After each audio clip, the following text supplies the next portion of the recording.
Au début de la deuxième saison de Squid Game, nous voyons Gi-hun à l'aéroport. Il y a des zones d'Izei, ayant gagné 45 milliards de won, mais au prix de nombreuses vies humaines. Bien que Gi-hun soit désormais propriétaire d'une somme d'argent colossale, il est tourmenté par un sentiment de culpabilité. Plutôt que de partir à New York et de profiter de sa richesse, il décide de retourner à Séoul pour retrouver les organisateurs du jeu et les faire répondre de leurs actes. Soudain, il reçoit un appel du maître du jeu, qui le prévient que s'il tente quoi que ce soit contre eux, il sera éliminé. Gi-hun comprend immédiatement qu'il est surveillé et soupçonne qu'il y a un traceur caché quelque part dans son corps. Il se rend aux toilettes et commence à fouiller son propre corps. Ses soupçons se confirment lorsqu'il trouve l'appareil de suivi et s'en débarrasse. Pendant ce temps, à l'hôpital, Jun-ho, l'officier de police qui, lors de la première saison, s'était infiltré sous couverture dans le jeu pour retrouver son frère In-ho, reprend conscience. Elle a appris plus tard que son frère était celui portant le masque, dirigeant tout le jeu.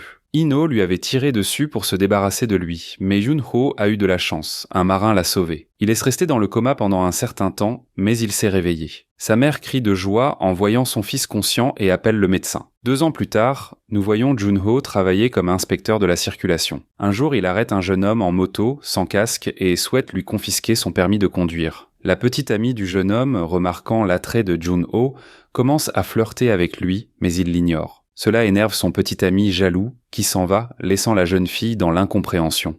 Jun-ho rit de la situation. Plus tard, il rencontre son ancien supérieur, qui lui demande de revenir au département des crimes graves, au lieu de l'inspection de la circulation. Le supérieur lui rappelle qu'il a accompli tout ce que Jun-ho lui avait demandé. Il a recherché l'île dont Jun-ho lui avait parlé, mais n'a trouvé aucune preuve de son existence. La seule preuve qu'il possède est la balle dans son épaule, impossible à tracer. Le supérieur lui demande s'il se souvient de la personne qui lui a tiré dessus. Jun-ho sait que c'était son frère In-ho, mais il répond qu'il ne s'en souvient pas, espérant toujours que son frère changera et rentrera à la maison.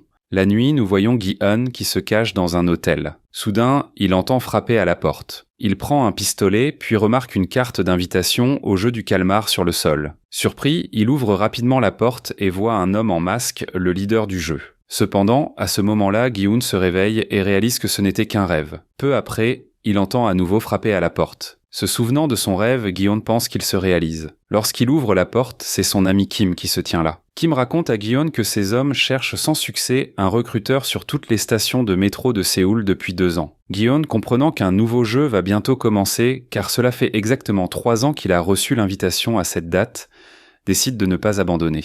Il remet à Kim un sac d'argent et lui ordonne de continuer ses recherches. Gi-hun demande également à Kim d'embaucher toutes les personnes possibles et promet encore 1 milliard de won à celui qui trouvera le recruteur. Ji-hoon est convaincu que ce dernier est déjà en train de chercher de nouveaux participants. Plus tard, nous découvrons que Kim est le chef d'un groupe criminel. Il a accepté de chercher l'homme en costume non seulement en raison de l'argent promis, mais aussi parce que plusieurs de ses créanciers ont disparu soudainement. Kim soupçonne qu'ils participent au jeu du calmar. Le lendemain, l'assistant de Kim, nommé Usok, montre aux criminels une statue d'un homme ressemblant au recruteur et leur demande de la photographier pour s'en souvenir. Ensuite, il divise les gens en groupes et les envoie dans différentes stations, de métro à Séoul. Pour les motiver, il promet un demi-million de dollars à celui qui trouvera la cible. Les hommes de Kim commencent à fouiller les stations, photographiant chaque personne suspecte et envoyant les images dans un chat commun.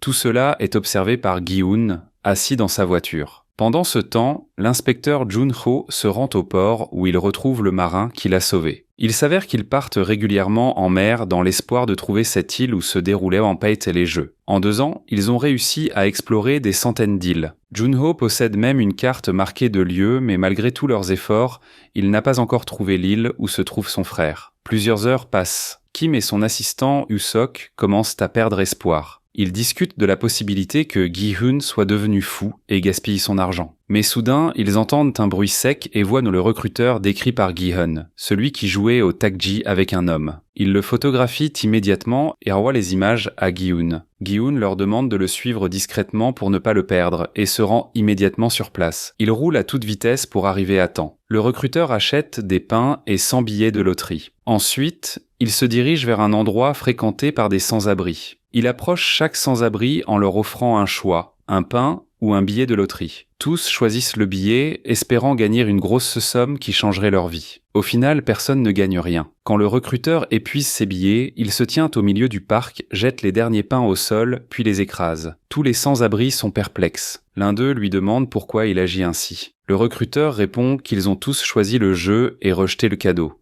Kim et Usok sont surpris par son comportement et commencent à penser qu'il est fou.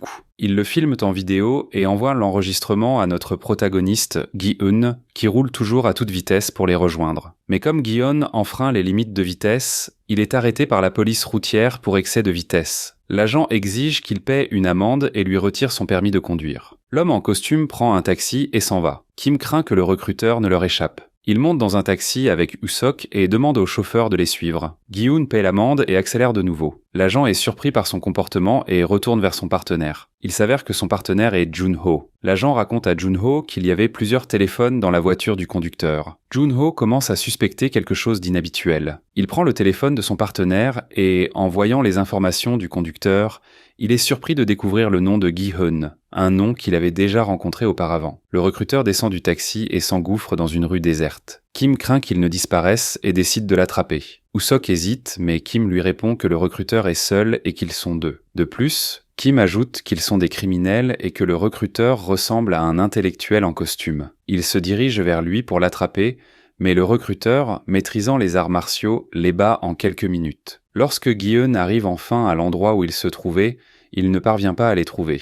Il essaie d'appeler Kim, mais ce dernier ne répond pas. Gi-eun ne trouve que le couteau de Kim et comprend immédiatement que le recruteur a probablement kidnappé ses complices. Le recruteur se tient sur le toit d'un immeuble, observant Gi-eun. Ensuite, nous voyons les bandits Kate qui se retrouvent attachés dans un endroit inconnu. Le recruteur leur enlève les bandeaux des yeux et leur propose de jouer à un petit jeu appelé pierre-papier-ciseaux avec un revolver. Le revolver contient une balle et celui qui perd sera éliminé. Il prend le pistolet et leur ordonne de commencer à jouer, les avertissant que celui qui refusera perdra automatiquement. Kim accepte de commencer, mais Usok a peur et refuse. Le recruteur déclare alors qu'il a perdu. Il tire sur Usok, mais par chance, la balle ne part pas. Un nouveau round commence. Ils continuent à jouer plusieurs manches. Le recruteur commence à s'ennuyer et décide de mettre 5 balles au lieu d'une, augmentant ainsi les chances de tir à 5 sur 6. Les bandits pleurent, mais sont forcés de participer. Kim décide de perdre volontairement pour donner à Usok une chance de survivre. Le recruteur félicite Usok et lui dit qu'il a gagné le jeu, puis décide de discuter avec lui. Il obtient alors toutes les informations nécessaires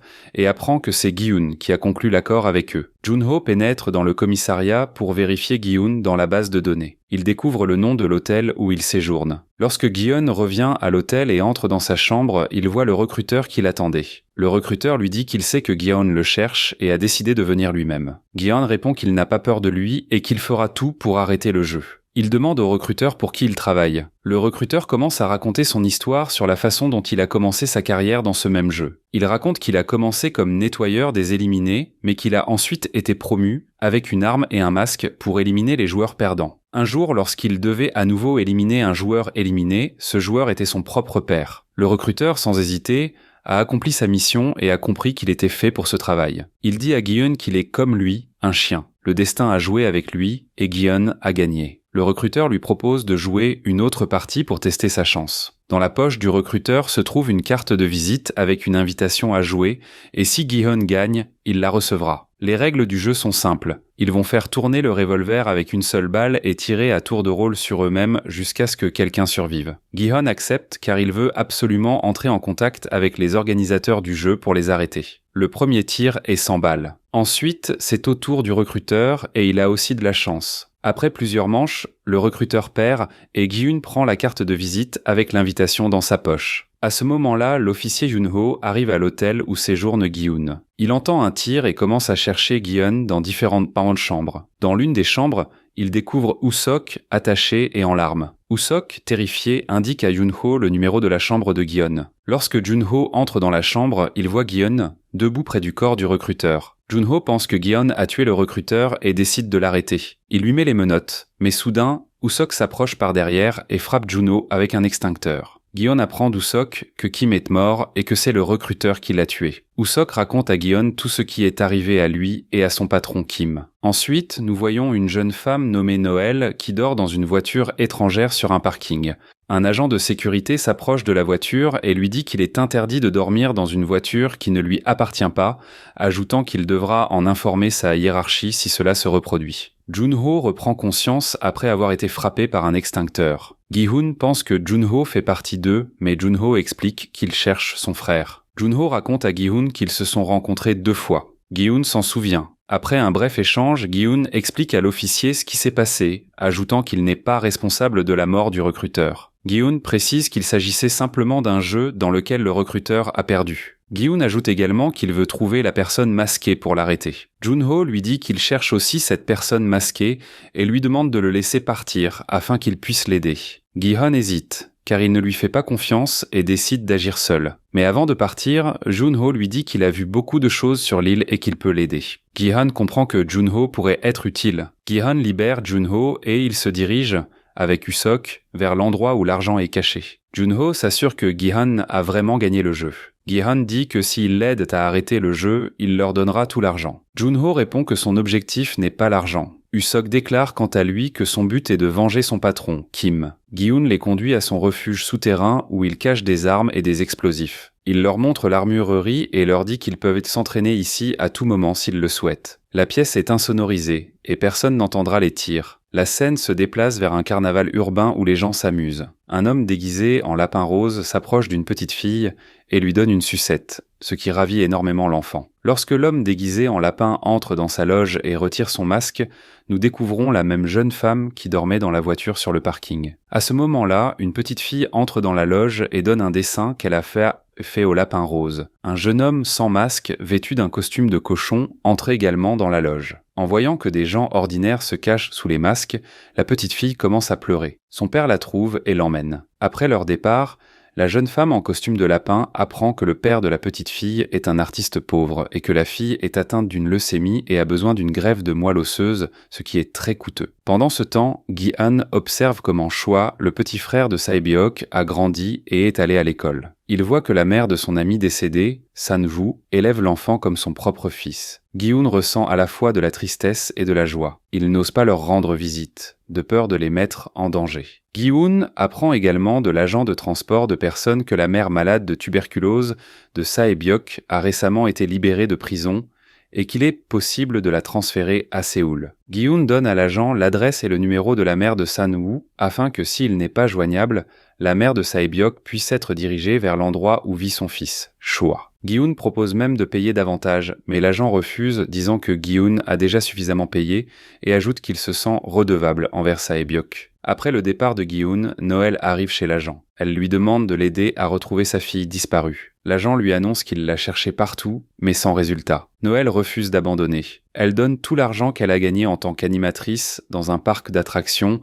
et demande à l'agent de chercher à nouveau sa fille. Le soir, alors que Noël dort à nouveau dans la voiture, un homme frappe à sa fenêtre et lui remet une carte de visite avec une invitation à participer au jeu du calmar, puis s'éloigne. En appelant le numéro, elle reçoit des informations sur le lieu de la rencontre. L'officier de police Junho se rend au cimetière sur la tombe de la femme de son frère In-ho, décédé il y a quelques années ce même jour. Junho attend un moment près du cimetière, espérant que son frère viendrait lui rendre hommage, mais il ne vient pas. Le soir, Junho dîne avec sa mère. Il la réconforte et lui dit qu'il retrouvera très bientôt son frère. Sa mère répond qu'elle a l'impression qu'Ino ne veut plus la voir dans sa vie. La scène se déplace vers Noël, qui a remis sa démission du parc d'attractions. En quittant le parc, elle voit une ambulance emmener la petite fille en question, son père l'accompagnant. Noël remarque que la fille a perdu son bonnet. Le soir, elle retourne discrètement le bonnet à la fille. Gi-hun place un dispositif de suivi dans une dent, tout cela afin que Junho et Usok puissent localiser sa position lorsqu'il participera au jeu. Usok, qui est maintenant le chef du gang, recrute même les meilleurs membres de ce dernier pour aider Gi-hun. Gi-hun a peur que la fin soit proche, il appelle sa fille, mais n'ose pas lui parler.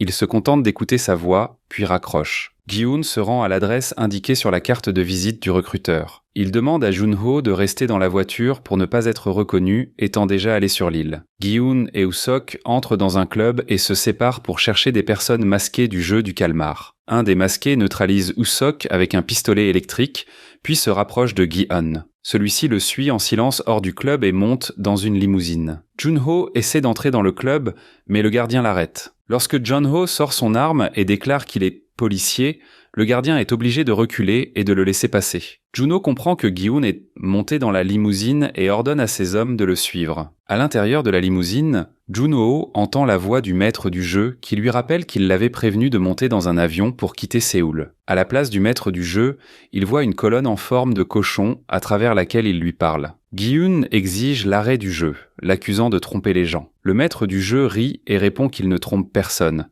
Il offre simplement aux gens la chance d'améliorer leur vie. Les bandits décident d'arrêter la limousine, mais soudainement, un tireur d'élite tire plusieurs fois de loin, explosant le pneu de la voiture, les empêchant ainsi de poursuivre la limousine. Gi-hun comprend ce qui se passe, prend son arme et tente de tirer sur le conducteur pour arrêter la limousine, mais échoue, car la voiture est blindée. Il passe alors au plan B et demande au maître du jeu la permission de participer à nouveau au jeu du calmar. Le maître du jeu rit et lui dit qu'il y a encore quelques minutes. Il demandait d'arrêter le jeu et maintenant il demande à y participer. Le maître du jeu accepte de l'accepter dans le jeu, puis un gaz soporifique commence à remplir toute la voiture. Il s'avère que le maître du jeu était en fait assis sur le siège passager avant de la limousine tout ce temps. Junho donne l'ordre aux bandits de passer au plan B. Noël se rend à l'endroit indiqué sur la carte du jeu. Elle voit 3 camions avec des conteneurs. La jeune femme entre dans le conteneur numéro 11 pour changer de vêtements. Et là, surprise, il s'avère qu'elle n'est pas une participante au jeu, mais un soldat rose avec un masque triangulaire. Le policier Junho emmène Usok et ses criminels, et ils se rendent chez le marin en suivant les coordonnées GPS provenant de la dent de Gi-hun pour atteindre l'île. Gi-hun reprend connaissance après avoir été endormi par le gaz. On lui attribue à nouveau le numéro 456. Il se retrouve à côté d'une voyante qui lui dit qu'elle ressent une énergie très négative autour de lui. Gi-hun regarde autour de lui et voit tous les participants qui ont également rejoint le jeu. Ensuite, des soldats roses entrent dans la pièce. Les participants exigent que les soldats enlèvent leurs masques, mais ceux-ci refusent. Un joueur se plaint de ses chaussures, un autre de la couleur de ses vêtements, un troisième est surpris de voir sa mère ici, venue pour régler les dettes de son fils. Les organisateurs du jeu commencent à diffuser des vidéos de chaque participant montrant leurs dettes financières.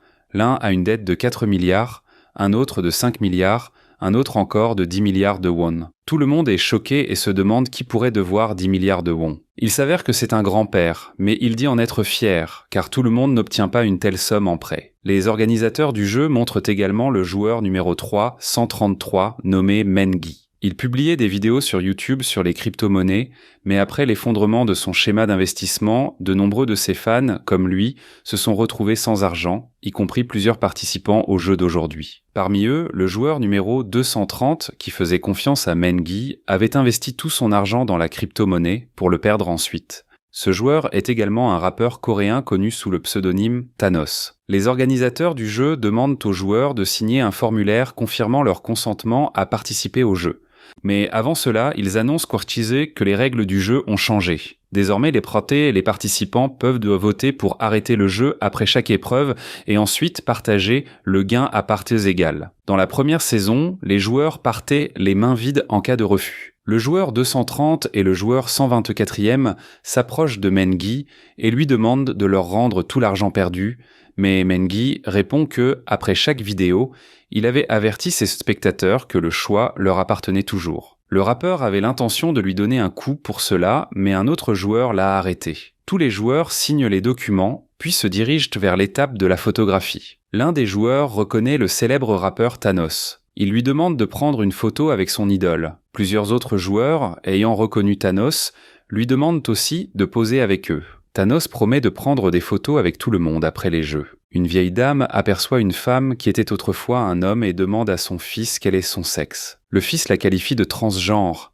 mais elle ne comprend toujours pas comment cela peut être possible. On nous montre Gi-hun qui est rejoint par son vieil ami, le joueur numéro 3, 190, nommé Jong-bae. Jong-bae a perdu beaucoup d'argent et s'est endetté à cause du jeu, c'est pourquoi il participe au jeu pour rembourser ses dettes. Il s'avère également que Jong-bae a divorcé de sa femme. Gi-hun demande à son ami de rester près de lui. Ensuite, tous les participants vont jouer à la première épreuve, le feu rouge, le feu vert. On nous fait immédiatement comprendre que le joueur 230 est un narcissique lorsqu'il drague la fille numéro 196. Pendant ce temps, le policier Jun-ho et les autres arrivent sur l'île en suivant les coordonnées GPS, celles qui étaient sur la dent de Gi-hun. Ils commencent à explorer l'île avec un drone, mais ne remarquent rien de suspect. Ils continuent de se diriger vers le marqueur pour le localiser. Et voilà la surprise. Au lieu de trouver Ji-eun, ils découvrent un pêcheur, et dans sa boîte de verre, il y a un traceur GPS. Ils réalisent que les organisateurs ont découvert le traceur GPS et l'ont placé chez un pêcheur innocent. Pendant ce temps, Ji-hoon commence à s'inquiéter. Il décide de vérifier l'appareil de suivi qu'il a dans sa dent. Il l'extrait, mais ne le trouve pas. Maintenant, il se retrouve piégé, et sa seule option est d'agir seul. Pendant ce temps, l'animateur qui supervise le jeu est informé que le jeu est prêt à commencer. Lorsque la voix annonce les règles du jeu,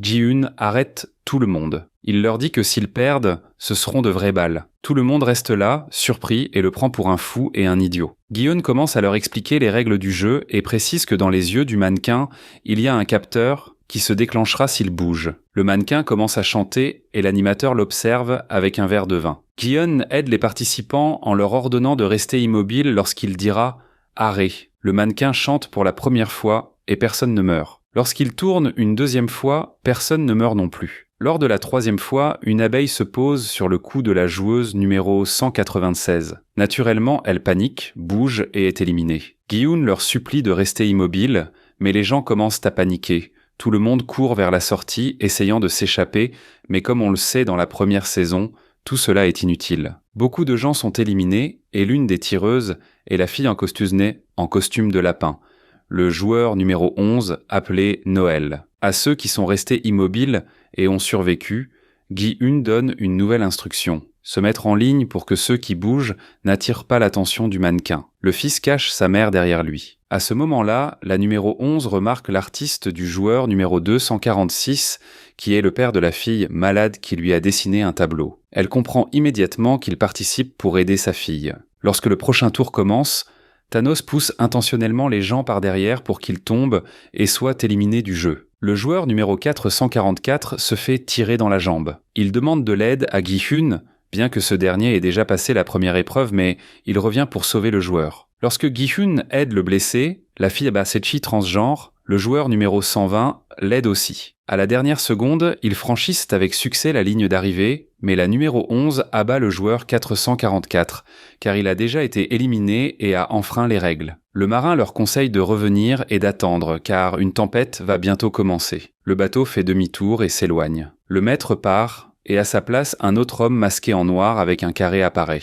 Après le jeu, les joueurs effrayés essaient de comprendre comment ils vont pouvoir sortir d'ici. Lorsque des soldats roses entrent dans la salle d'attente, ils annoncent que 91 joueurs ont été éliminés. La mère, en voyant un soldat, tombe à genoux devant lui. Elle s'excuse et demande à ce qu'on la laisse partir, elle et son fils. D'autres participants suivent son exemple. Le soldat leur rappelle que les jeux sont volontaires. À ce moment-là, Gi-hun apparaît et leur dit que, selon la troisième règle, ils peuvent quitter le jeu s'ils votent pour cela. Le soldat confirme que c'est bien le cas et que c'est leur droit et leur choix. Il commence à leur montrer un appareil avec un cercle et une croix, et ceux qui acceptent de continuer doivent appuyer sur le cercle, ceux qui refusent sur la croix. Mais d'abord, le soldat leur montre combien d'argent ils recevront s'ils décident de partir. Il y a une somme de 9 milliards de won, le prix qui sera partagé entre tous les joueurs survivants. Cela signifie que chacun d'eux repartira avec 25 millions de wons. Beaucoup sont mécontents de cette somme si petite. Certains joueurs, surtout ceux qui sont endettés,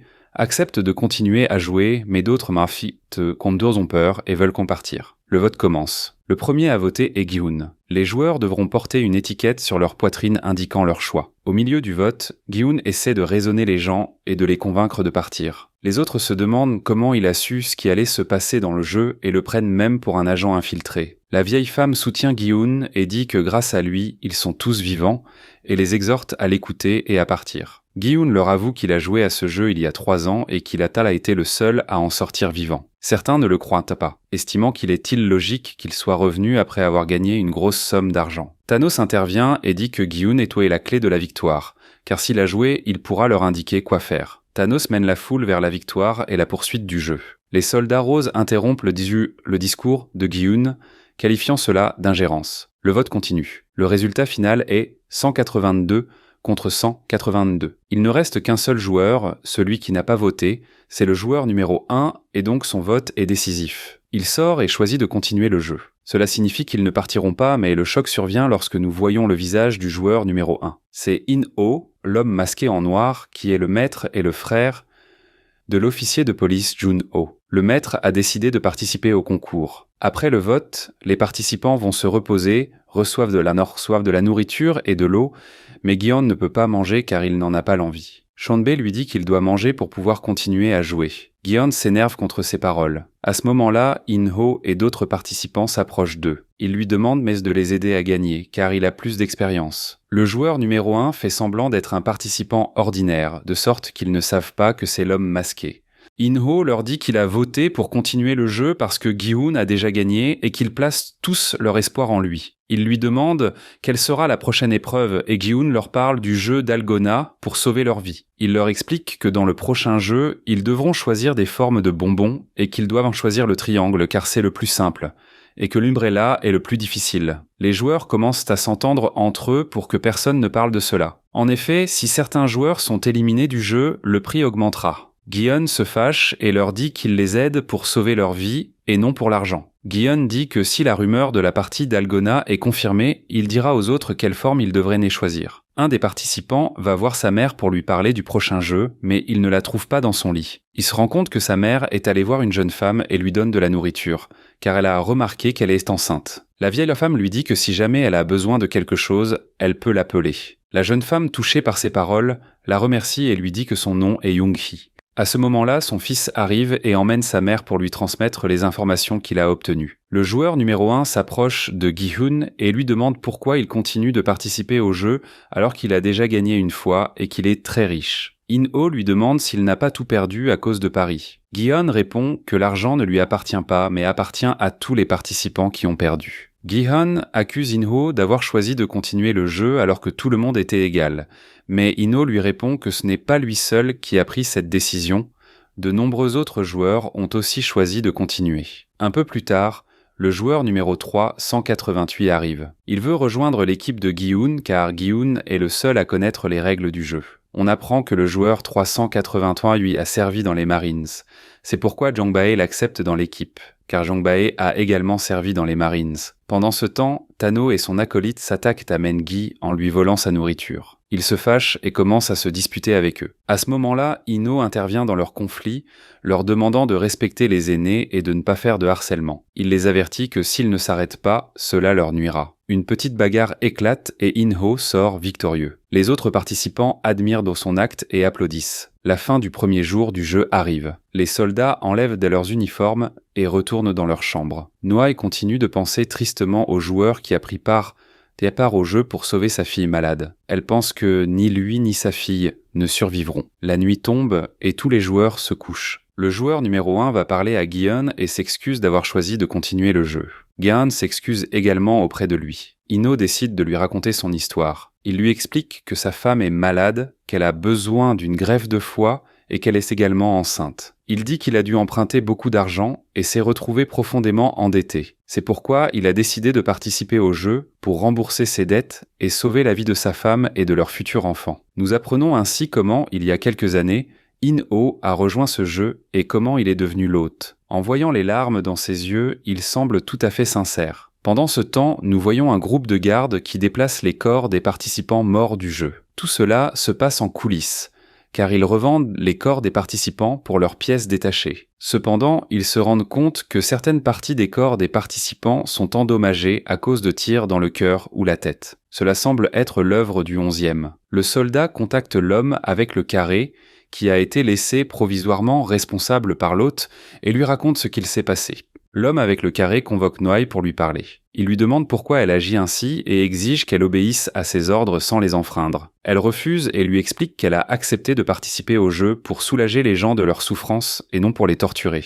L'homme avec le carré se fâche et lui dit qu'ils mourront tous de toute façon. Il lui dit qu'ils prennent leurs pièces détachées pour aider les autres. Le lendemain, Jun-ho arrive chez son supérieur et lui demande de l'aide. Le supérieur accepte et le conduit chez le colonel. Jun-ho raconte au colonel que le jeu a recommencé et lui parle des personnes enlevées, qui se trouvent sur l'île. Bien sûr, le colonel ne le croit pas et pense qu'il a des problèmes mentaux. Le colonel demande à Jun-ho de démissionner de la police ou de fournir des preuves. Jun-ho se sent découragé, réalisant que la police ne l'aidera pas. Il quitte le commissariat et décide d'agir seul. Il contacte Usok et lui dit qu'ils doivent agir par eux-mêmes dès que le temps s'améliorera. Dès qu'Usok a fini la conversation téléphonique, il retourne à la table avec le marin. Les hommes discutent, disant que l'un ne croit pas Jun-ho et que l'autre ne croyait pas Gi-hun, mais que tout ce qu'ils disaient s'est avéré être vrai. Ils réalisent qu'ils ont 5 jours avant que le jeu ne se termine. Le prochain jeu commence. Tous les joueurs décident de choisir le triangle sur les conseils de Gi-hun. Ensuite, Gi-hun se rend le premier pour récupérer sa boîte de biscuits, mais il découvre que le jeu est devenu beaucoup plus difficile. Tous les participants commencent à blâmer Gi-hun, estimant qu'il les a trahis, mais soudainement, Gi-hun se réveille et se rend compte que ce n'était qu'un autre cauchemar. Le matin arrive et tous les joueurs sont réveillés. Chunki s'approche du youtubeur qui est le père de son enfant. Il lui demande pourquoi elle n'a pas avorté. Elle répond qu'elle veut l'élever, mais elle précise qu'elle l'élèvera seule, sans lui. La sécurité entre et demande aux participants de les suivre pour le prochain jeu. Ils les conduisent à l'endroit où se déroulera le jeu et ce n'est pas un jeu de Dalgona. Les règles du nouveau jeu sont simples. Ils doivent courir en cercle en équipe de 5 personnes avec leurs jambes attachées entre elles. En chemin, chacun doit jouer à l'un des 5 jeux populaires. Il leur faut décider à l'avance quel jeu chacun choisira. Ils ont 10 minutes pour se préparer. Gi-hun est étonné de voir un jeu totalement différent de celui de Dalgona. Les joueurs commencent à accuser Gi-hun, disant que c'est de sa faute. Le joueur numéro 1 avertit tout le monde que quiconque essaiera de nuire à Gi-hun le regrettera. Les joueurs décident de ne pas créer de problème et s'en vont. Gi-hun remercie In-ho. Ils décident d'unir leurs forces pour gagner.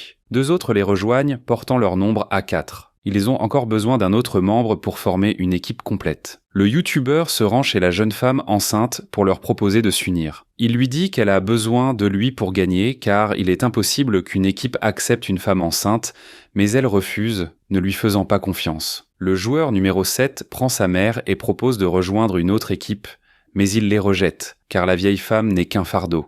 Il lui demande de la laisser et de venir seule, mais il refuse. La mère se sent coupable et dit qu'elle trouvera une autre équipe, mais son fils refuse de la laisser. Il est convaincu qu'ils trouveront une équipe. Plus tard, la jeune femme enceinte s'approche de Gi-hun et lui demande de l'aide, proposant de rejoindre leur équipe. Il la refuse. Elle leur dit qu'elle est enceinte et que c'est sa dernière chance. Cela les touche et ils acceptent. Chacun commence à dire à quel jeu il est le meilleur et à répartir les jeux entre eux pour gagner. In-ho faillit se trahir en appelant Gi-hun par son prénom, car Gi-hun ne s'était pas présenté en utilisant son nom, mais In-ho réagit rapidement et dit qu'il avait entendu son ami Chang-bae l'appeler par son prénom. Après un certain temps, le jeu commence. Le premier jeu consiste à retourner des cartes pour passer au jeu suivant. Ensuite, il y a un jeu avec des pierres, où il faut frapper les pierres pour passer au jeu suivant. Puis, il y a un jeu où il faut choisir des pierres par numéro et couleur, en enlevant une et en la retournant. Si cela réussit, on peut passer au jeu suivant. Le jeu suivant est un jeu avec un yo-yo. Tout ce qu'il faut faire, c'est le faire tourner après l'avoir lancé. Le dernier jeu consiste à frapper la balle 5 fois avec le pied.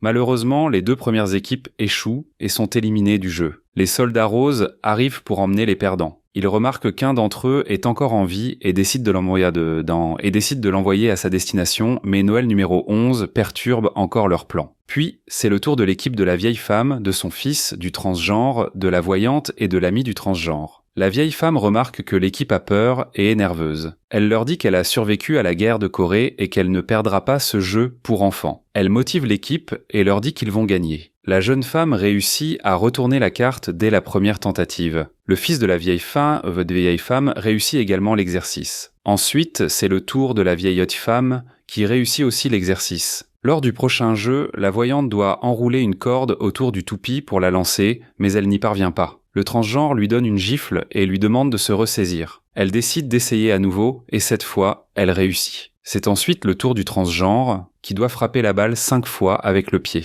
Avant cela, elle demande à tout le monde de se détourner et de ne pas regarder. Puis elle réussit à l'exercice dès la première tentative, frappant la balle 5 fois avec le pied. Quand l'équipe de la vieille femme gagne, les autres commencent à se sentir un peu plus confiants et beaucoup d'entre eux réussissent le jeu. Après un certain temps, il ne reste que 2 équipes, et l'une d'elles est celle de Gi-hun. La jeune femme enceinte retourne la carte dès la première tentative. Jong-bae lance une pierre et réussit également dès la première tentative. Le participant numéro 3, avec une grande habileté manuelle, leur rapporte la victoire en quelques secondes dès la première tentative. Et voici que c'est le tour d'In-ho. Il prend son temps exprès et perd constamment, mais à la 3e tentative, il décide d'arrêter de faire semblant et leur rapporte la victoire. Le temps est écoulé, et maintenant c'est au tour de Gi-hun. Il doit frapper la balle 5 fois avec le pied. Il réussit à frapper la balle une première, 2e, 3e et 4e fois, mais échoue à la 5e. Alors In-ho l'aide et il gagne. Lorsque l'équipe de Gi-hun revient avec la victoire, certains des participants ne sont pas contents et espèrent qu'ils perdront pour obtenir plus d'argent. Cependant, la vieille femme est heureuse de voir la jeune femme enceinte parmi les gagnants. Les joueurs se reposent dans la salle d'attente. In-ho semble vouloir se rapprocher de Gi-hun et s'excuse à nouveau pour ses échecs dans le jeu. Un des participants propose de se dire leur nom. In-ho, au lieu de son vrai nom, dit qu'il s'appelle Yong-il. Le marine dit qu'il s'appelle Dae-ho. Pendant ce temps, Thanos ordonne à ses hommes de parler sur un pied d'égalité. La vieille jeune femme demande au transgenre pourquoi elle a demandé à tout le monde de se détourner pendant le jeu. Elle répond que cela lui permet de mieux se concentrer. Après la fin de la journée de travail, les soldats retournent dans leur chambre. 2 soldats, mécontents du numéro 11, la suivent. Ils entrent dans sa chambre et lui enlèvent son masque, réalisant que c'est une femme. Ils la préviennent que si elle gâche leur travail, elle ne pourra plus appuyer sur la détente de son fusil. Ensuite, ils la libèrent et partent. Plus tard, le moment du vote arrive pour décider s'ils continueront à jouer ou non. La vieille femme, croyant que cette fois l'expérience prendra fin, invite tous les joueurs chez elle après le jeu en leur disant qu'elle préparera même du porc. Bien que la somme soit déjà importante, beaucoup souhaitent en obtenir encore plus. Ceux qui avaient refusé auparavant commencent à accepter de continuer à jouer. Parmi eux se trouve le fils de la vieille femme. Même le transgenre vote pour la continuation du jeu. Gi-hun se tend et tente de les convaincre, et In-ho le soutient dans cette décision. Mais un joueur, numéro 100, qui doit 10 milliards de wons, entre dans la pièce. Il incite les autres joueurs à continuer. Il leur dit qu'après le 3e jeu, leurs gains seront 3 à 4 fois plus élevés. Cette fois, Gi-hun vote en dernier, mais son vote ne changerait rien car les résultats étaient de 115 contre 139. Pendant le déjeuner, le joueur numéro 125 demande à la fille avec les piercings pourquoi elle l'avait choisi dans son équipe lors du jeu précédent et pourquoi elle l'a toujours aidé. Elle lui répond qu'il semble fiable et qu'il ne trahirait pas. La vieille femme est en colère contre son fils, qui a voté pour continuer le jeu. Elle lui demande ensuite au transgenre pourquoi il veut continuer à jouer.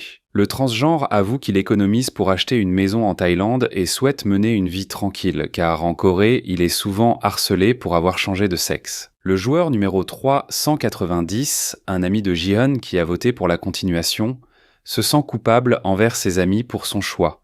Mais ses amis le rassurent, lui disant que son vote n'a de toute façon rien changé. Pendant ce temps, Thanos embête Menji dans les toilettes. Quand Thanos attrape Menji, In-ho entre dans les toilettes et Thanos le laisse partir. La nuit tombe et c'est l'heure de dormir. Gi-hun commence à avoir des paranoïas car il craint des attaques de la part des autres joueurs pour augmenter le prix, bien que rien dans leur comportement n'indique cela. Gi-hun demande à ses camarades de dormir à tour de rôle afin que les autres joueurs ne les attaquent pas pendant la nuit. La nuit, la vieille femme et la fille enceinte se rendent aux toilettes et le transgenre les accompagne. Dans les toilettes, la fille enceinte pleure et la vieille femme la prend dans ses bras et la réconforte. Le joueur numéro 120 observe la scène. La nuit, Gi-hun et Jong-bae discutent. Jong-bae demande pourquoi Gi-hun est revenu dans ce jeu, car quiconque aurait gagné une telle somme aurait simplement recommencé une nouvelle vie. Gi-hun admet qu'il veut arrêter ce jeu. In-ho a écouté cette conversation en cachette. La nuit passe paisiblement. Le lendemain, Jun-ho et les autres partent à la recherche de l'île, et se divisent en 2 équipes pour la trouver plus rapidement. Les joueurs sont conduits dans un endroit étrange qui ressemble à un parc d'attractions.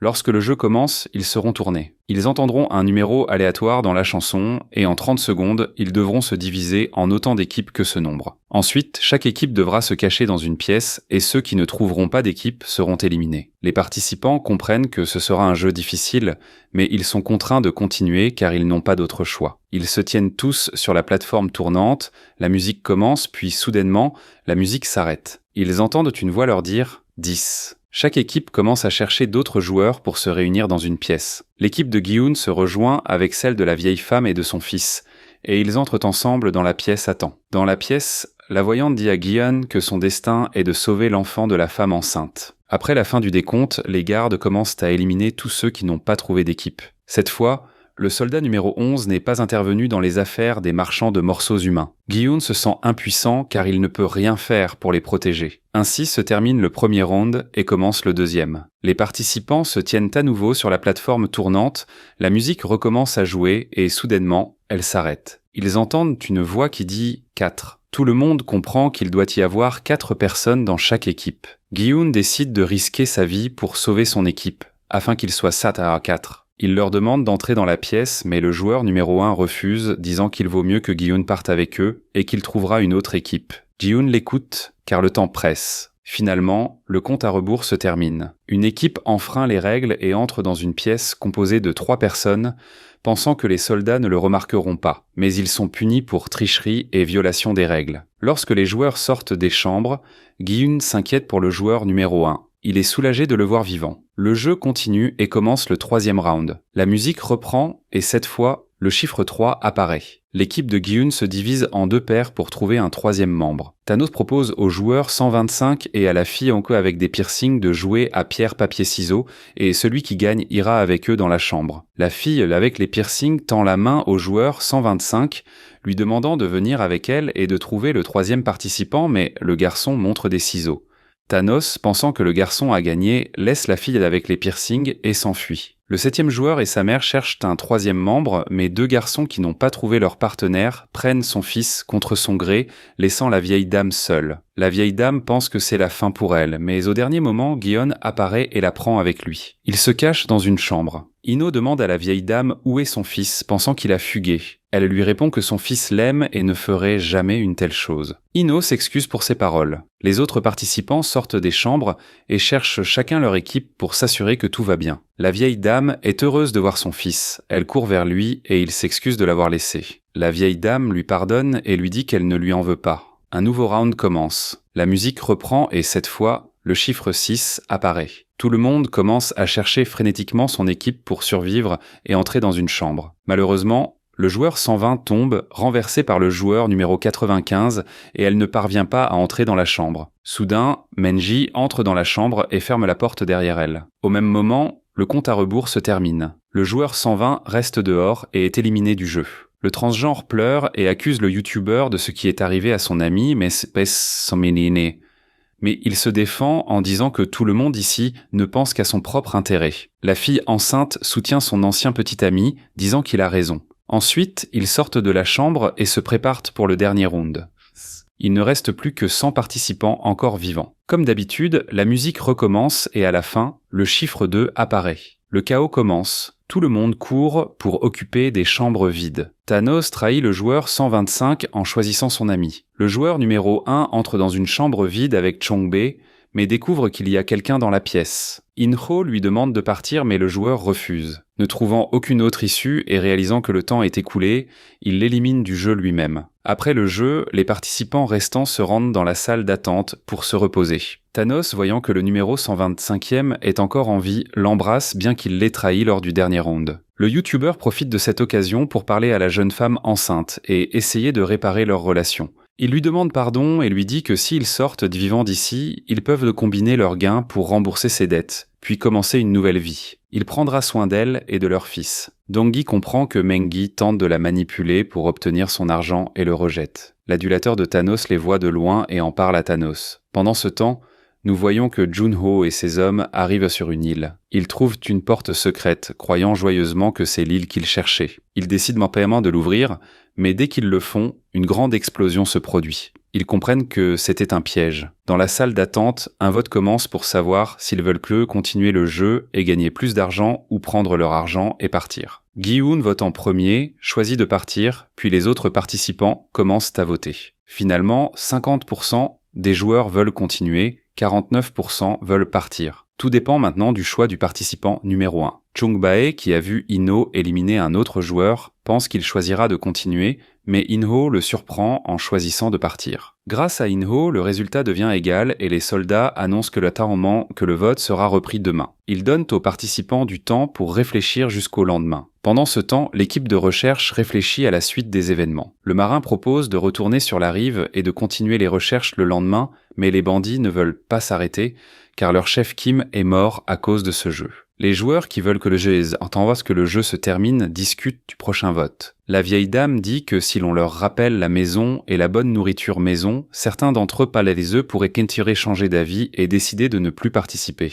La vieille dame et son fils essaient de convaincre les autres de partir, expliquant que la somme obtenue suffit à améliorer leur vie et à vivre en paix. Les gens avec des cercles se moquent de la vieille dame, car ils veulent continuer le jeu pour remporter une grande somme d'argent. Il y a un petit conflit entre les croix et les cercles. Gi-hun comprend que la situation est tendue, car les organisateurs du jeu ont donné des fourchettes spécifiquement au rôle. Dans les toilettes, le 125e se cache de Thanos, car il a désobéi à Thanos et a choisi de quitter le jeu. À ce moment-là, Meng-Gi entre dans les toilettes et le défend. Une grande bagarre éclate, et Thanos attaque le youtubeur puis le fait tomber.